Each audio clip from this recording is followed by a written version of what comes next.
공중보건 심화이론 강의 시작하겠습니다. 오늘 우리 기본이론 수업 마무리하고 심화 들어가는 거예요. 그래서 혹시 여러분들 중에서 기본이론을 아예 안 했거나 또는 기존에 공부를 안 하고 처음 심화 수업을 들어왔다 라는 분 혹시 계세요? 안 계세요?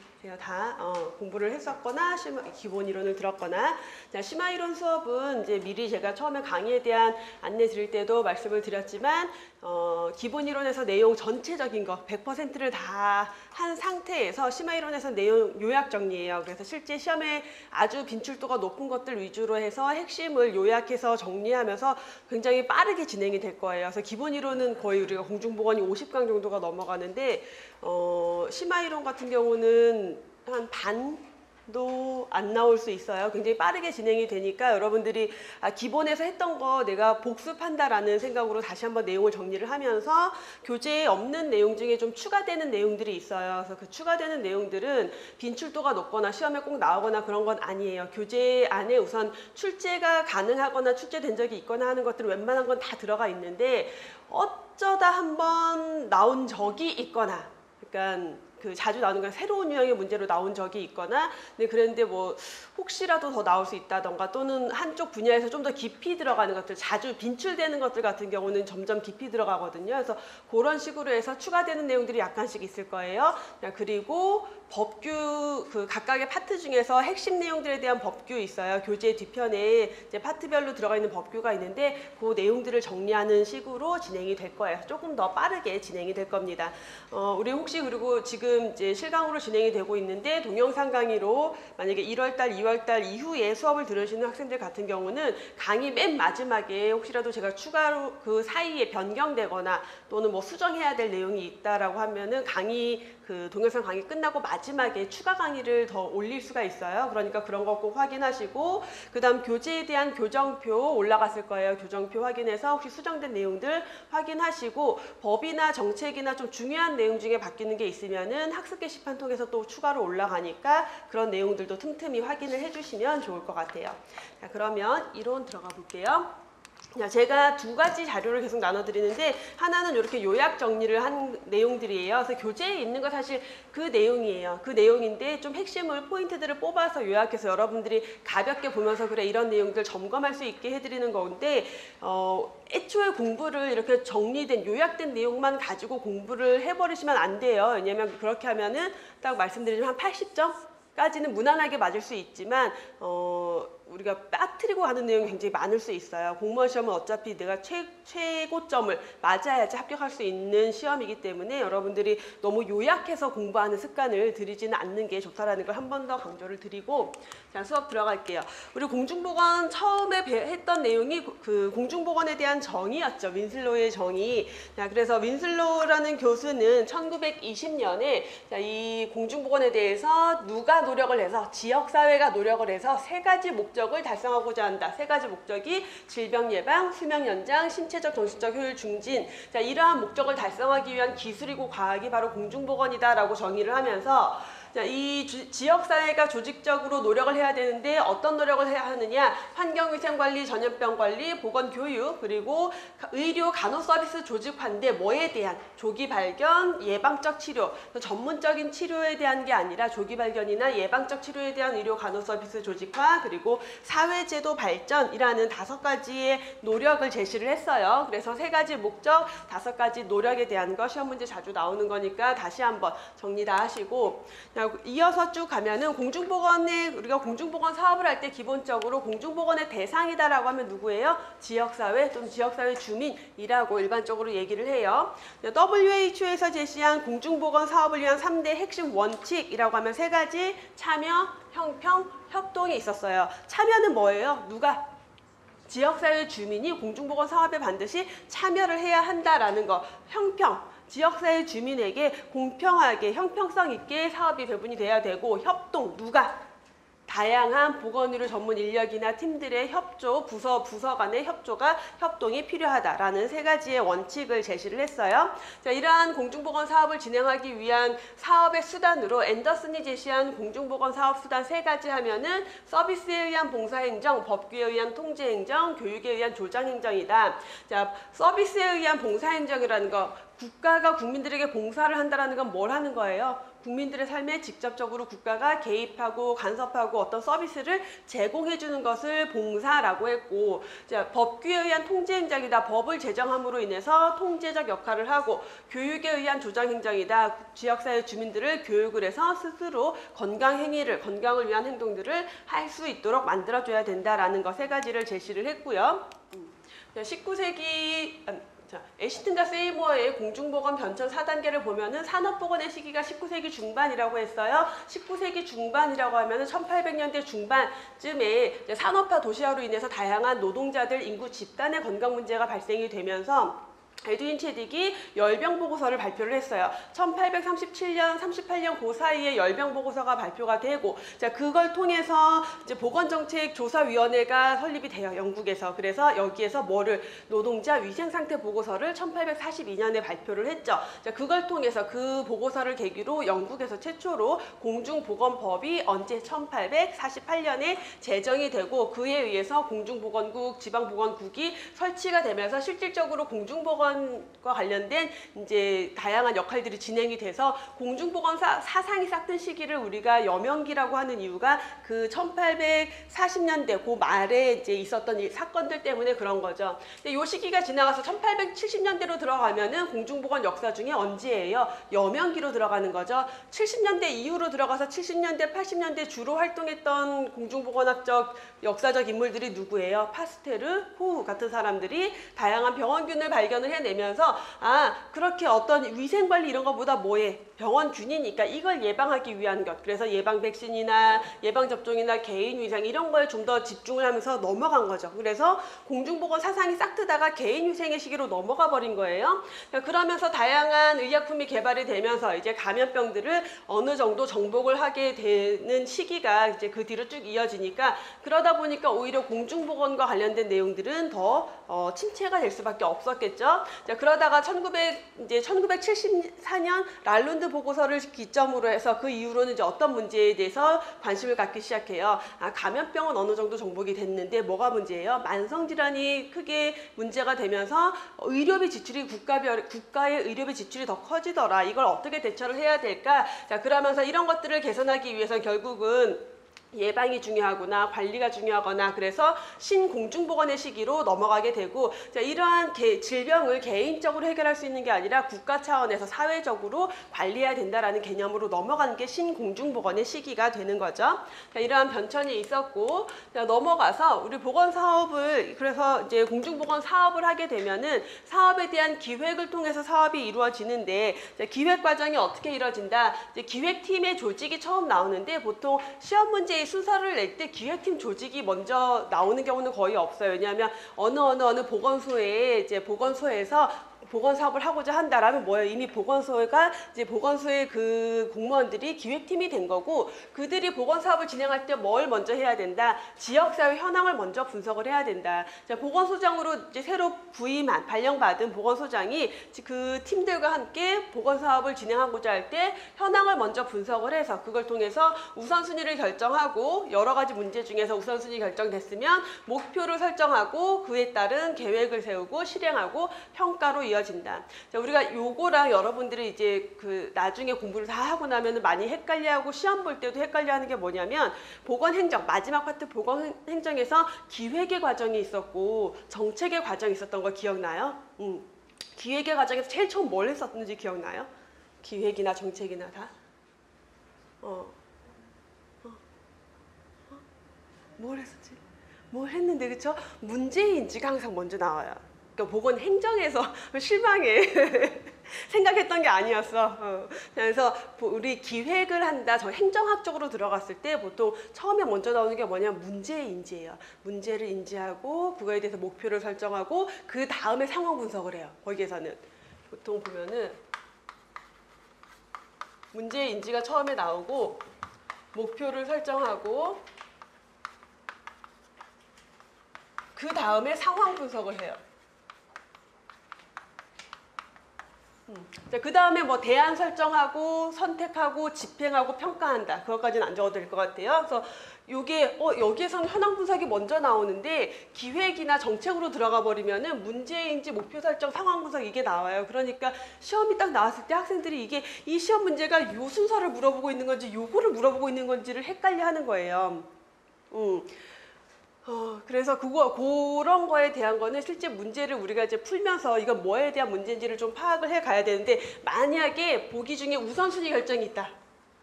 우선순위 결정이 있다. 무조건 이거예요. 왜냐하면 여기에서 문제인지라는 게 먼저 나왔다라는 건 뭐냐면 우리가 어떤 문제에 대해서 해결할지 뭐 이미 정해진 거예요, 여기는. 그래서 그 정해진 문제를 명확하게 인지해서 목표 설정으로 들어가는 거예요. 근데 여기는 뭐예요? 문제가 뭔지 아직 확인이 안 된 거예요. 다양한 문제들이 있는, 그러니까 현황 분석의 여기에서는 여러 가지 다양한 문제를 다 확인을 해보고 그 중에서 우리가 뭐부터 해결해야 되지? 보건사업이니까 이런 거고, 기획이라는 것은, 기획이나 정책은 어떤 정해진 사안이 있어요. 이게 심각하구나, 이걸 우리가 해결해야겠구나가 먼저 정해져 있어요. 그럼 그거를 해결하기 위한 과정이기 때문에 그 정해진 문제를 명확하게 인지하고 그 다음에 거기에 대한 목표를 설정하는 게 들어가는 거예요. 그래서 우선순위에 대한 게 먼저 나왔다, 보기 중에 우선순위라는 게 있다라면은 이렇게 들어가야 돼요. 우선순위를 어떻게 결정할 건데, 조사를 해보고 여러 가지 문제 중에서 뭐가 가장 우선순위가 있는지를 결정을 해야죠. 그래서 요거를 조금 포인트를 잡아주시면은 문제 풀 때 이렇게 어렵지 않을 거예요. 그거 많이 헷갈려 하시는 학생들이 있어요. 실제로 시험 볼 때. 자, 그래서 우선순위 결정이 들어간다라고 했고요. 그 다음에 우선순위를 결정했으니까 이게 결국은 뭐예요? 문제의 인지가 되는 거예요. 우리가 해결해야 될 문제가 뭐지? 이걸 결정한 다음에 목표를, 그럼 여기부터 생각하면 이제 똑같죠. 근데 여기에서 왜 상황 분석이 없냐? 여기에서 이미 다 했어요. 여기에서 할 것까지. 보통 일반적인 기획이나 정책에서 말하는 상황 분석이 뭐냐면 이 목표를 달성하기 위해서 우리가 쓸 수 있는 자원이 문제고 지금 상태가 어느 정도 심각하고 이런 걸 조사하는 게 들어가는 건데, 여기에선 이미 이 현황 분석을 통해서 그런 지역사회에 가지고 있는 건강 문제가 어떤 것들이 있고, 지역사회의 뭐 인구 구조는 어떻게 되어 있고, 지역사회에 가용할 수 있는 자원은 뭐가 있고, 장점은 뭐고, 단점은 뭐고, 대응 능력은 어떤지, 이런 걸 현황 분석에서 이미 다 했기 때문에 굳이 여기서 안 들어가도 되는 거예요. 여기에서는 이 문제만 알고 있기 때문에 이 목표를 달성하기 위해서 우리가 쓸 수 있는 재원은 뭐가 있고 어떤 걸로 어떤 식으로 해결해야 될지의 상황 분석이 여기에서 들어가는 거예요. 대안을 만들기 위한 상황 분석이, 여기에서 상황 분석은 대안을 만들어내기 위한 상황 분석인 거고, 여기에서는 문제를 확인하고 가지고 있는 여러 가지 재원까지 다 확인하는 현황 분석이 여기에 들어가는 거다라고 구분을 해주시면 될 것 같아요. 그러면 우선순위를 결정한다라고 했는데 어떻게, 특히 보건 문제와 관련돼서 우선순위를 결정할 때 가장 대표적으로 사용이 되는 게 브라이언트의 우선순위 결정 기법, 그리고 BPRS 기법이 가장 대표적이었죠. 브라이언트의 우선순위 결정 기법은 유병도, 심각도, 난이도, 관심도, 누구의 관심도? 주민의 관심도예요. 만약에 뭐 전문가의 관심도라던가 또는 기획팀의 관심도라던가 그러면 다 틀린 거고, 주민의 관심도, 이 네 가지를 가지고 각각의 점수를 1점부터 4점까지 부여한 다음에 다 곱해서 점수가 제일 높은 게 우선순위가 가장 높다. 그래서 이 브라이언트의 우선순위에 대한 얘기를 할 때 우선 여기에서는요, 그래서 유병도라는 거, 뭐 심각도, 난이도 이거 어떤 식으로 평가할지에 대한 기준도 딱히 제시되어 있지 않고, 그 다음에 유병도, 심각도, 난이도, 관심도 중에서 뭐가 제일 중요하다? 이런 상대적인 중요도에 대한 개념이 없다라는 거. 그냥 다 똑같이 1점부터 4점이에요. 그쵸? 자, 반면에 BPR 기법이라고 하면은 BPRS라고 많이 부르거든요. 할룸과 피켓의 우선순위 결정 기법이긴 한데 이렇게 부르는 경우는 거의 없고 그냥 BPR 시스템이에요. 그래서 이 기법으로 할 때는, 자, A는 문제의 크기, B는 문제의 심각도, C는 사업의 효과인데, 자, 각각의 점수를 0점부터 10점까지 부여한다. 자, 근데 문제의 크기는 만성질환은 유병률로, 급성질환은 발생률을 사용해서, 문제의 심각도는 문제의 긴급성, 중증도뿐만 아니라 그 문제로 인한 경제적, 사회적 손실까지 다 고려를 해서, 그 다음에 사업의 효과는 과학적인 근거를 바탕으로 해결이 가능한지, 가능성에 대해서 0점부터 10점까지 점수를 부여한 다음에 A 플러스 2B니까, 자, 얘는 0에서 10점 그대로 주는 거고 얘는 뭐예요? 곱하기 2를 했으니까 2배를 더한 거죠. 똑같이 여기도 5점, 여기도 5점이라고 했을 때 얘는 5점만 반영이 되지만 얘는 결국 10점이 반영이 되는 거죠. 거기에 C를 곱해버리기 때문에 가장 많은 영향을 주는 것은 C가 되겠죠. 그래서 사업의 효과에 좀 더 무게를 두고 있다라는 것을 볼 수가 있는 내용이 BPR 기법이죠. 여기 지금 여러분들 자료에 넣고 요거는 교재에 있는 거니까 그냥 같이 한번 보면은, 근데 그렇게 해서 BPR 기법의 연장선이에요. 자, BPR로 해서 했는데 그걸로 끝을 내는 게 아니라 OPR이라고 해서 BPR 계산을 하고 난 다음에, BPR 계산하고 난 다음에 실제 그러면 그 사업이 과연 실현 가능하냐, 할 수 있는 사업이냐, 요걸 판단하기 위해서 하는 거예요. 그래서 보통은 그 장기적인 계획이 아주 장기적이거나 또는 그 BPR 기법으로 했는데 우선순위가 잘 결정이 안 돼요. 비슷해요. 그럴 경우에는 이 펄 팩터라는 걸 이용해서 OPR로 하게 되는데, 펄 팩터 5가지는 사업의 적정성, 그래서 업무 범위가 적절한지, 경제적 타당성은 있는지, 수용성, 사람들이 받아들일 수 있는 사업인지, 자원은 충분한지, 그리고 법적으로 문제는 없는지. 얘를 어떻게 하냐면 각각 0에서 1점을 부여를 해요. 얘를 1점, 1점, 1점, 1점, 1점이다. 그러면은 그냥 그러고서 얘네들을 다 곱해요. 그러면은 얘는 전체 점수가 1이 나올 거고, 만약에 이 중에서 하나라도 0이다 라고 하면 0이 나오겠죠. 곱하기 0을 해버리면은 결과가 0이에요. 뭐예요? 사업이 가능하지 않다예요. 그래서 이 펄 팩터는 뭐가 더 중요해라는 개념은 전혀 없어요. 실현이 가능하냐 못하냐의 개념이에요. 단순히. 그래서 여러 가지 이제 이걸 계산을 한 다음에 마지막에 D라는 걸 곱하는데, D는 얘네들을 0점 또는 1점으로 계산을 해서 곱해요.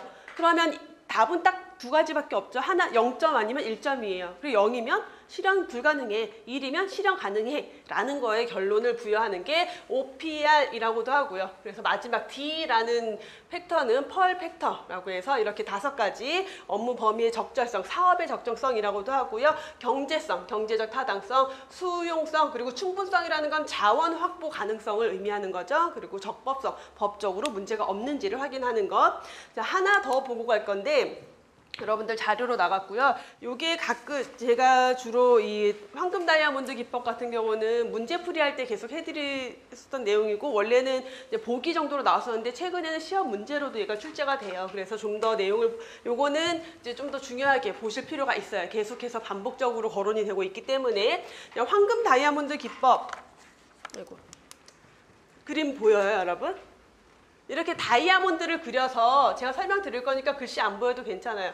다이아몬드를 그려서 하는 방법인데, 이게 어디에서 처음에 했던 거냐면 미국의 메릴랜드 주에서 자기네 지역사회의 문제를 평가해서 우선순위를 결정하려고. 근데 지역사회 안에는 얼마나 많은 문제들이 있겠어요. 저출생아, 출생 문제, 유방암 문제, 뭐 살인 문제, 에이즈 문제, 폐암, 비형간염, 영아 사망, 심장질환, 결핵, 매동, 이런 다양한 보건 문제가 지역사회 안에 존재해요. 그런 문제가 있는데, 과연 우리가 그럼 뭐 먼저 우선순위를 결정할까? 이걸 단순히 앞에처럼 뭐 유병률이라던가 심각도라던가 효과성 이것만 가지고 본 게 아니라, 이렇게 다이아몬드를 그린 다음에 요쪽 요렇게 여기가 나쁨, 여기가 그냥 보통이라고 생각하시면 돼요. 유사하다. 여기가 좋음이에요. 나쁨, 가장 윗줄이 나쁨, 보통, 유사하다. 좋은, 우리가 좋은 건데 뭘 비교하냐면, 예를 들어 서울시라고 할게요. 서울시의 그동안 유방암. 서울시의 유방암 발생률을 5년 동안을 쭉 확인을 해요. 그 다음에 우리나라 전체의 유방암 발생률을 쭉 추이를 확인을 해요. 비교를 해봤어요. 그랬더니 전국의 추세보다 우리 서울시가 안 좋아요. 그럼 맨 위로 가는 거예요. 전국의 추세랑 우리 추세랑 비슷해요. 그럼 가운데로 가는 거예요. 그러니까 요 라인, 안 좋다. 그럼 이 라인으로. 비슷하다. 그럼 요 라인으로. 그 다음에 좋다. 전국의 유방암 발생률보다 우리가 더 적어요, 발생률이. 그래서 우리가 좀 상태가 좋은 거야. 그러면 여기로 들어가는 거예요. 그럼 셋 중에서 만약에 나쁨이 나왔어. 유방암에 대해서 우리가 나쁨이 나왔으면은 요 라인에 들어가게 되는 거고, 그 다음에 우리 서울시에서의 5년간 변화를 봐봐요. 5년 동안 추이를 쭉 봐봤더니 5년 동안 점점 좋아지고 있다, 비슷하다, 나빠지고 있다라는 경향이 나올 거 아니에요. 5년 동안 추이를 보면은. 그래서 했는데 5년 동안 점점 나빠졌다 라면은 여기로 들어가요. 나빠졌다라면 여기. 비슷하다 라면 여기. 그다음에 좋아졌다라면 요 라인으로 들어가요. 자, 그래서 유방암에 대해서 조사를 해봤더니 전국 대비 서울시가 안 좋아. 그럼 여기고, 그 다음에 5년 치를 봤더니 점점 악화되고 있어. 그럼 여기에 들어가야 되겠죠. 이 라인에. 그럼 걔는 얘네 둘이 만나는 여기에 유방암이 들어가는 거예요. 또 다른 요인 하나로 예를 들어서 뭐 결핵 발생률을 비교를 해봤어요. 전국의 결핵 발생률과 서울시의 결핵 발생률을 비교를 해봤더니 비슷해요. 그러면은 여기 저 가운데 라인에 들어가겠죠. 여기에. 그 다음에 서울시에서의 결핵 발생률을 5년 동안 쭉 추이를 봤더니 큰 변화 없이 비슷해요. 그럼 여기 들어가겠죠? 그럼 얘랑 만나는 여기에 결핵이 들어가는 거예요. 이런 식으로 여러 가지 문제들을 우리 서울시랑 전국을 비교를 해보고, 그 다음에 우리 지역에서의 변화 경향을 살펴서 여기 어딘가에 들어가겠죠. 그래서 이렇게 쭉 했을 때, 자, 전국이랑 비교해도 나쁘고 우리 지역에서도 나쁘면 다 여기 들어가요. 그럼 가장 우선순위가 높은 문제는 뭐겠어요? 여기가 바로 1순위가 되는 거죠. 그 다음은 요 두 번째 칸, 요 줄이 2순위가 되는 거고 3순위, 4순위, 5순위가 되는 거예요. 이런 식으로. 그래서 어떤 식으로 하는지에 대한 개념을 알고 계시면 돼요. 그래서 다이아몬드 그려서 그러면 그 네모를 이제 그 다이아몬드로 그려서 제일 이쪽은 나쁨, 보통, 중간, 나쁨, 보통, 나쁨, 보통, 좋음 이런 식으로 비교를 하는데 그걸 누구랑 우리 지역이랑 전국을 비교하고 또 우리 지역의 과거와 지금 변화 추이를 비교를 해서 우선순위를 결정하는 방법이다라는 거예요. 자, 그래서 내용을 살펴보면은 황금 다이아몬드 방식이라고 하면요. 미국 메릴랜드주에서 처음 했던 방법인데 상대적 크기, 보건지표의 상대적 크기. 다른 지역과 비교해 봤을 때 또는 과거와 비교해 봤을 때 지금 어떻지? 이런 비교의 개념이 들어가기 때문에 상대적 크기와 변화의 경향이죠. 그래서 여기에서 상대적 크기라는 것은 다른 지역과 우리 지역을 비교했을 때 상대적으로 좋다, 나쁘다를 평가하는 거고 변화의 경향이라는 것은 우리 지역에서 얘가 아주 나빴지만 그래도 점점 좋아지고 있는지 좋았는데 나빠지고 있는지 그냥 그 상태를 유지하고 있는지 그런 경향을 이용을 해서 우선순위를 결정하는 방식을 황금 다이아몬드 방식이라고 불러요. 자, 우선순위 결정하는 주요 건강 문제를 먼저 결정을 한 다음에 그 건강 문제와 관련된 질병 이환율, 사망률, 변화 경향 이것을 그 지역, 미국 전체와 비교해서 그 미국 그 주가 메릴랜드 주가 좋은지, 같은지, 나쁜지를 구분하고 그걸 다이아몬드 상자에 표시한 거죠.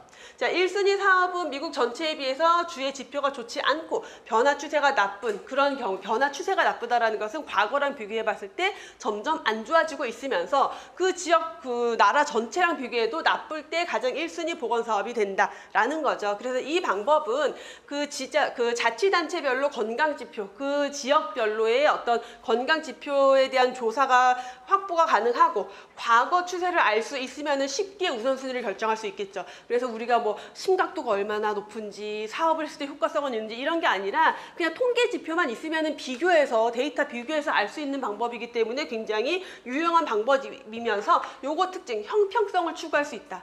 전체 지역과 우리 지역을 비교를 하기 때문에 우리 지역의 문제를 전체와 어쨌든 비슷하게 가게는 만들어줄 수 있겠죠. 그러한 부분에서 형평성 추구하는 데 적합한 방법이다라고 설명을 드릴 수가 있어요. 어렵지 않죠? 그래서 이런 방법이다. 그래서 이 우선순위 결정 기법 중에서 상대적인 크기나 변화 경향을 알 수 있는 기법이 뭐냐라고 하면 그것은 이 황금 다이아몬드 기법이다라고 보시면 되겠고요. 자, 그 다음에 자, 그래서 우선순위가 결정이 됐으니까 우선순위 결정됐으면 목표를 설정해요. 그래서 목표는 스마트 기법을 주로 사용을 하게 되죠. 그래서 스페시픽이라고 하면은 구체적이어야 하고요. 미저러블, 측정 가능해야 하고 그다음에 어프로프리에이트, 적절해야 돼요. 사업 목적에 맞아야 한다. 그리고 리저너블, 실현 가능해야 된다. 합리적이어야 한다. 타임 리밋, 기한을 지니고 있어야 된다. 언제까지 달성할 것인지 자, 목표가 갖춰야 될 스마트 조건이고요. 그다음에 요거 그 서치만과 미국 공중보건협회 평가 항목인데 우리 공중보건 교재에는 그 기준들만 들어가 있어요. 그래서 서치만 하면은 기준이 뭐였어요? 업무량, 업무량 평가, 그 다음에 성과 평가, 그리고 성과의 충족량, 효율성, 그리고 업무 진행 과정 이렇게 5가지를 평가한다라고 했었고, 미국 공중보건협회는 사업의 그래서 사업의 적합성, 사업의 충족성, 사업의 효과성, 사업의 효율성, 사업에 의한 부수적 효과가 있었는지까지 5가지. 그래서 이제 주로 얘네들을 비교하는 문제가 다음 중 서치만의 보건사업 평가 기준에 해당하는 것은 해당하지 않는 것은 위주로 나왔지만, 보건행정 쪽에도 이게 똑같은 내용이 있고요. 보건행정에서는 이 문제에 대해서 이제 최근에는 설명해놓고 요거에 대한 평가가 뭐 평가하는 거냐 이런 문제가 나와요. 그래서 그걸 우리 공중보건에서도 조금 더 내용을 살펴보면은 먼저 업무량을 평가하는데 여러분 자료에 나가 있죠. 자, 업무량 노력 평가예요. 업무량, 실제 사업을 통해서 얼마나 업무량이 있었는지, 노력을 했는지를 평가하는 거예요. 결핵 환자 발견 사업을 하는데 방사선 촬영을 몇 명 했느냐, 이게 업무량이 되는 거죠. 보건간호사가 가정방문 사업을 하는데 가정방문 사업을 몇 건을 했느냐, 이런 것들을 평가하는 게 업무량, 노력을 평가하는 방법이고, 자, 성과를 평가한다. 그 업무를 통해서 결과가 뭐지? 성과가 있었나라는 거. 그래서 투입된 노력의 결과로 나타나는 측정된 효과가 있었냐야 성과 평가라는 것. 예방접종 사업을 한다. 그럼 실제 예방접종 건수를 몇 건을 실행을 했는지. 뭐 예방접종 사업에서 노력이라면 예방접종 홍보활동과 관련된 노력이 들어가겠죠. 예방접종 사업을 위해서 우리가 홍보하기 위해서 어떤 노력을 했고, 그걸 통해서 실제 예방접종 사업이 몇 건이 이루어졌는지, 그게 결과가 되는 거죠. 예방접종은. 자, 결핵 발견을 위해서 방사선 촬영을 몇 명을 했는지가 노력이었다면 그걸 통해서 몇 건의 환자를 발견했느냐, 그게 바로 성과가 되는 거고요. 성과의 충족량이라는 것은, 자, 앞에서 성과는 그래서 결과적으로 몇 건의 성과가 있었어, 몇 건의 예방접종이 있어서 그 결과만 봤다라면은, 성과의 충족량은요, 그 결과가 수요를 충족시켜 줄 수 있는 양만큼이 되느냐, 성과가 충분하냐라는 걸 보는 거예요. 그래서 결핵 발견을 위해서 엑스레이 촬영을 했어요. 그래서 몇 건의 환자를 발견을 했는데, 그게 그렇게 해서 발견해서 한 작업들이 실제 그 지역사회의 어떤 결핵 발생률을 줄이기 위해서 관리를 위해서 충분한 양이냐, 지역사회에 필요한 만큼의 충분하냐라는 것까지 보는 게 성과의 충족량이고요. 효율성이라고 하면 항상 투입 대비 산출이죠. 그래서 우리가 인력, 시간, 비용을 투입해서 얻은 결과가 경제성이 있느냐, 효율성이 있느냐, 투입 대비 산출이 괜찮으냐.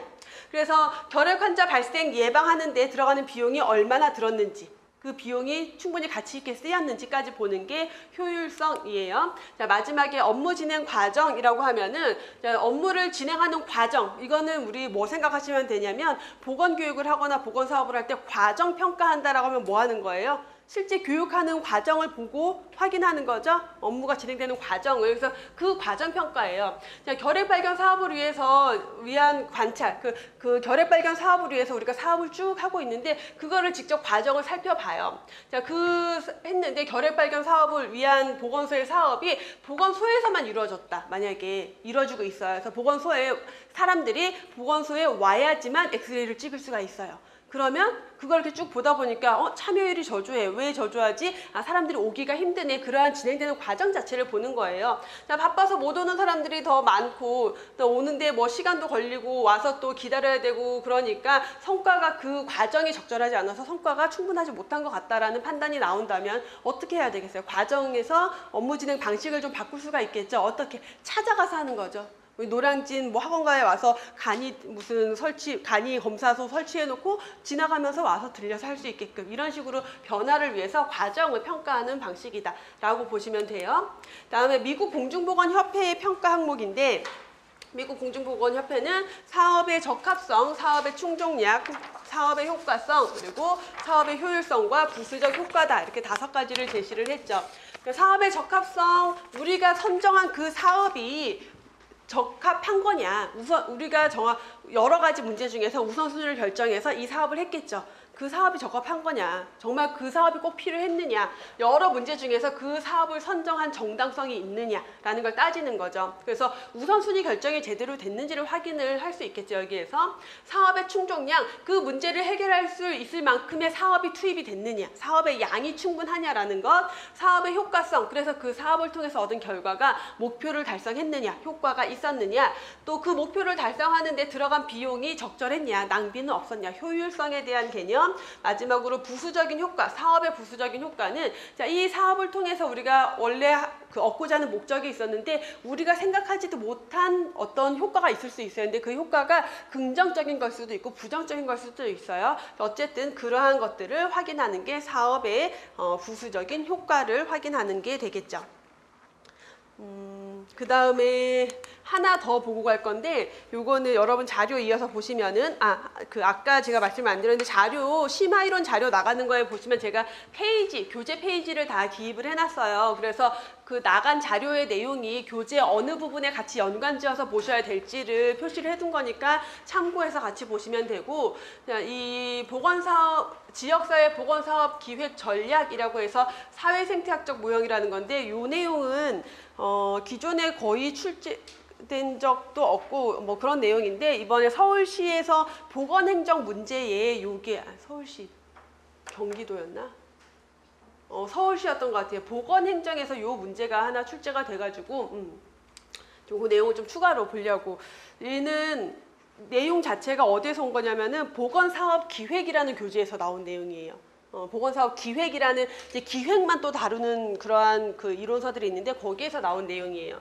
그래서 그 보건사업 기획을 할 때 전략적으로 잘 이제 사업을 짜야 되잖아요. 우리가 우선순위만 정하는 데만도 여러 가지 기법들이 있었는데 사업 전략을, 기획을 짜는데도 전략이 되게 많아요. 사실 이 모형 말고도 굉장히 많은 사업 보건 기획을 하는 모형들이 있어요. 다양한 모형들이 있는데 그 중에서 이제 이게 나와서 하나를 가져온 거고, 사회생태학적 모형적으로 접근을 한다라는 것은, 이 사회생태학적에서는요 어떤 의미를 가지고 있냐면 인간의 행동에 영향을 미치는 다양한 것들 보고 싶은 거예요. 어떤 한 가지만 인간의 행동에 영향을 미치는 게 아니라 다양한 것들이 영향을 미치는데 그게 또 환경과 그 사람들 사이에서 상호작용을 한다라고 보고 있어요. 그래서 그러한 것들을 다 구분을 해서 결국 포인트는 뭐냐면 개인, 환경, 건강 여기 사이에 상호관계를 이해하기 위한 틀을 만든 거예요. 그래서 개인과 환경과 건강 사이에 상호작용이 이루어지기 때문에 그런 것들을 좀 면밀하게 구분을 해서 확인하겠다. 그래서 이 사회생태학적 모형에서는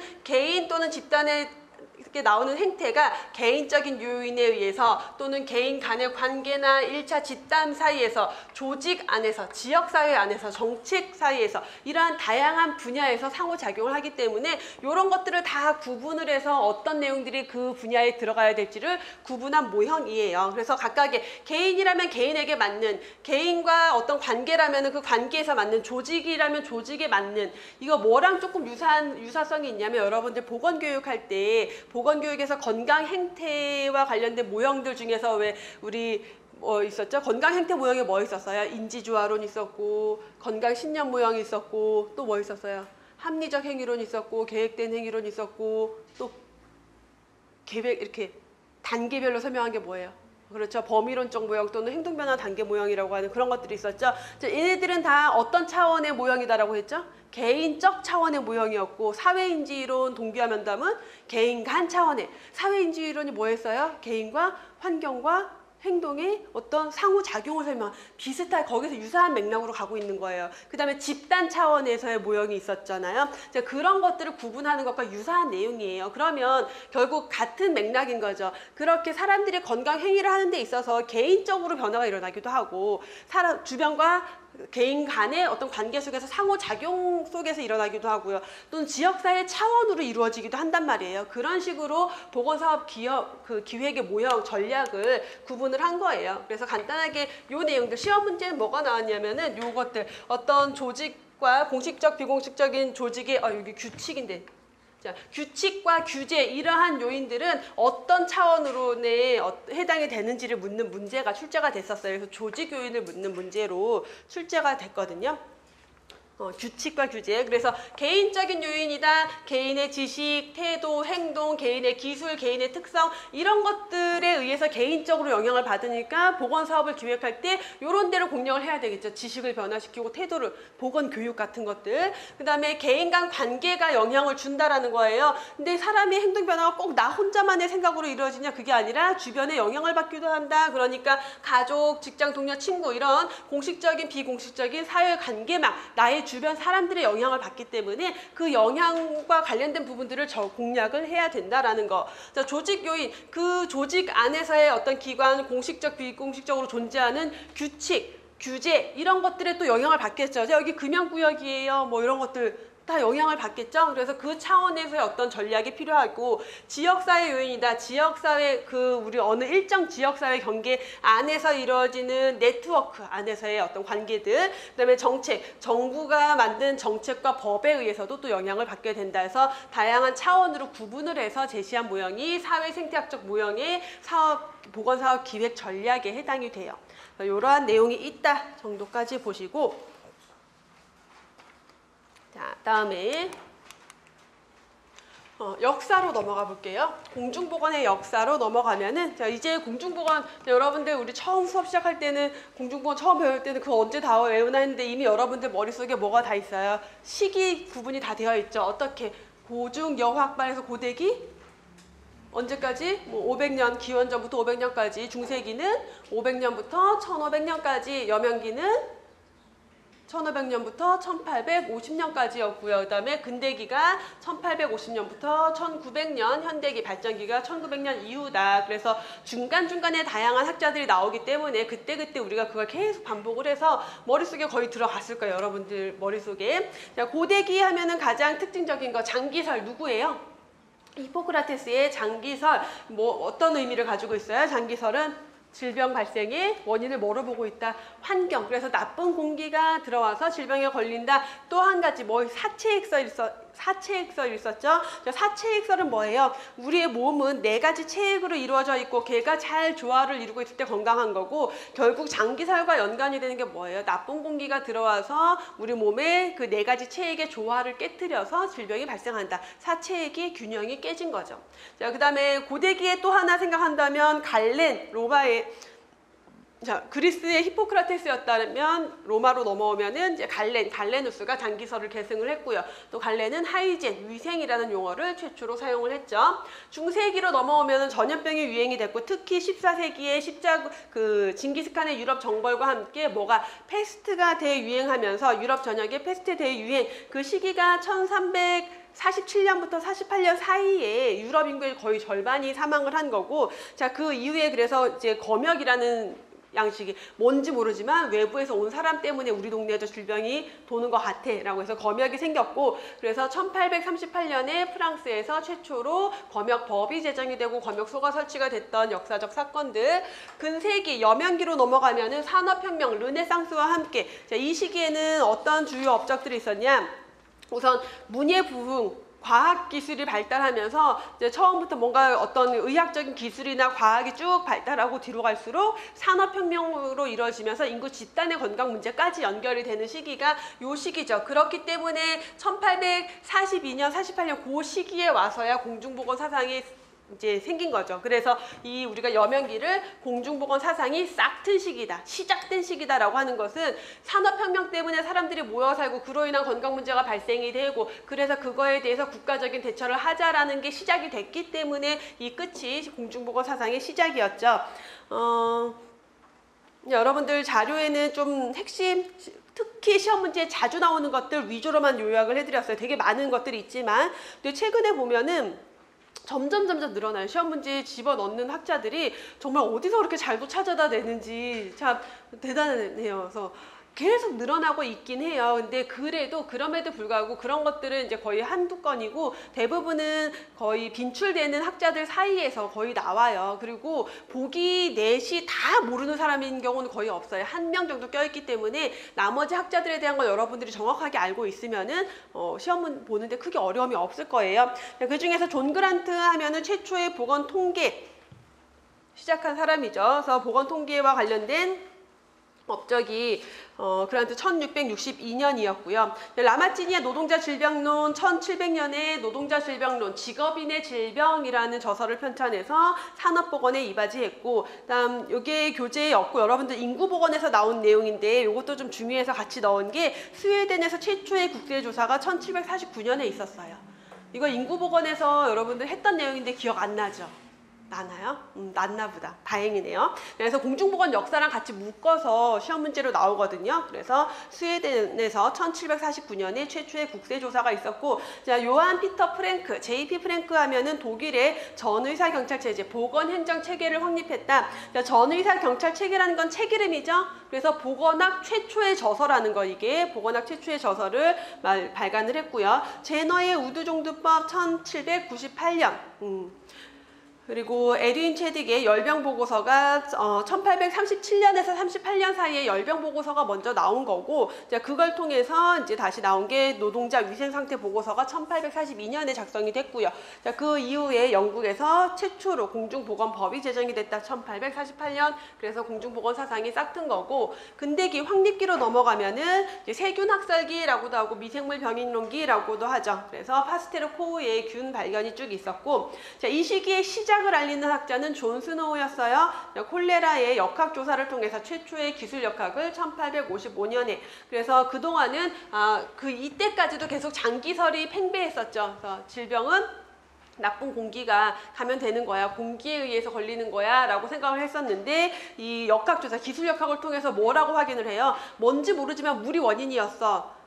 그래서 이 물에 있는 무언가에 의해서 사람들이 감염돼서 걸린 것 같아 라는 것을 입증을 함으로 인해서 장기설이 틀렸어 라는 걸 좀 증명한 부분이 있는 거죠. 그래서 장기설의 허구성을 알리는데 공헌을 했다라고도 보기도 하고요. 자, 페텐쿠퍼 하면은 실험위생학, 그래서 위생학 교실을 개설을 하면서 환경위생에 대한 강조를 했었던 사람이고, 파스테르와 코우 어떤 병원체들을 많이 발견을 했죠. 파스테르 하면은 저온살균법, 그 다음에 다콜레라균, 광견병, 항혈청 등, 그리고 코우는 탄저균, 파상풍균, 결핵균, 콜레라균 등을 발견을 했죠. 자, 그 이후에 비스마르크 하면은 노동자 질병보호법 1883년이죠. 비스마르크는 그래서 독일에서 그 최초의 사회보험제도, 사회보장제도 중에 하나인 사회보험을 시작을 하면서 역사적 의미를 가지게 되고요. 자, 그 다음에 하프킨 있는데, 하프킨은 콜레라 백신 개발한 사람이다라고 했어요. 자, 하프킨은 그래서 파스테르 연구소의 파스테르 제자였고,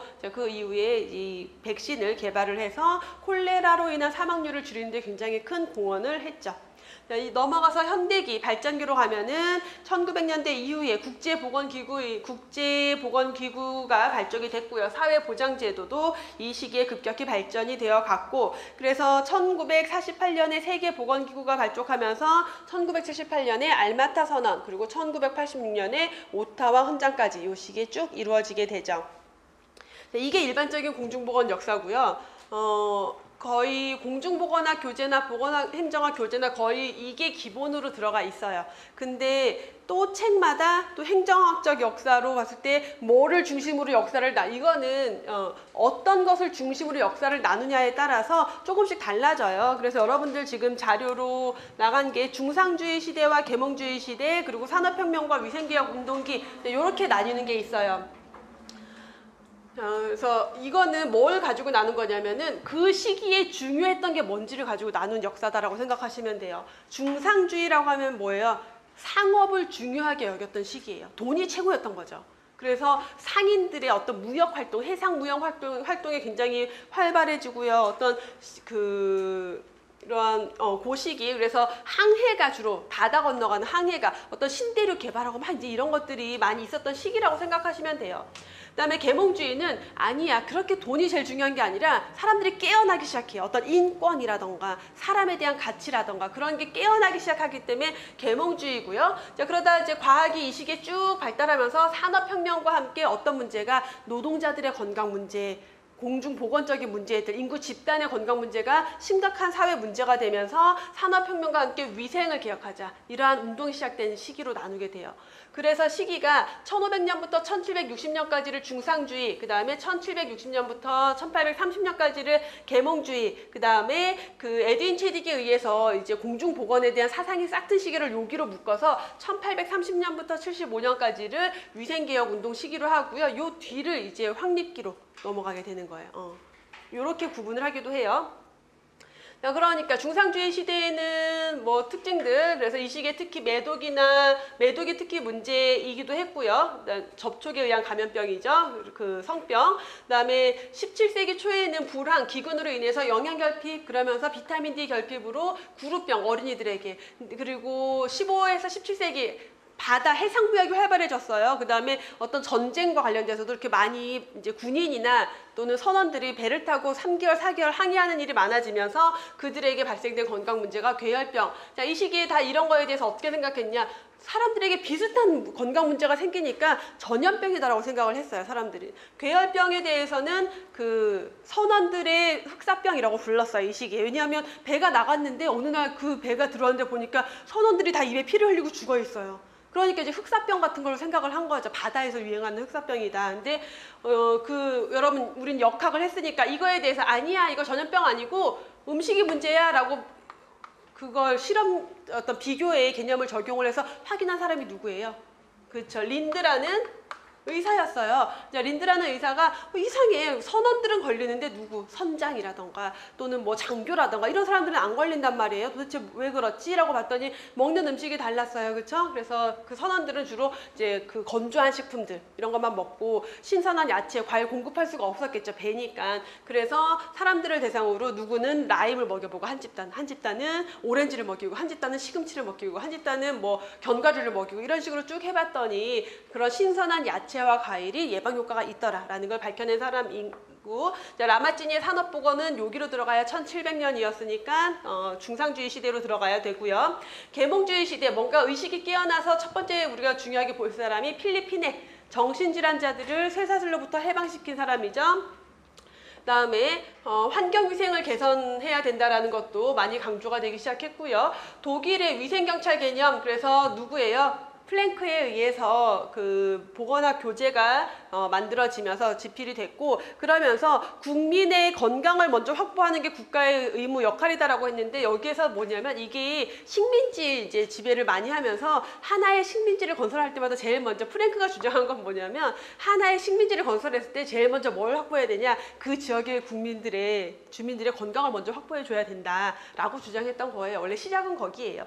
제너의 우두종두법 1798년이니까 계몽주의로 들어가죠. 그리고 산업혁명 위생개혁의 시작은 에드윈 체딕. 그래서 노동자 위생상태 보고서와 영국의 공중보건법 제정을 가장 핵심으로 보시면 되겠고요.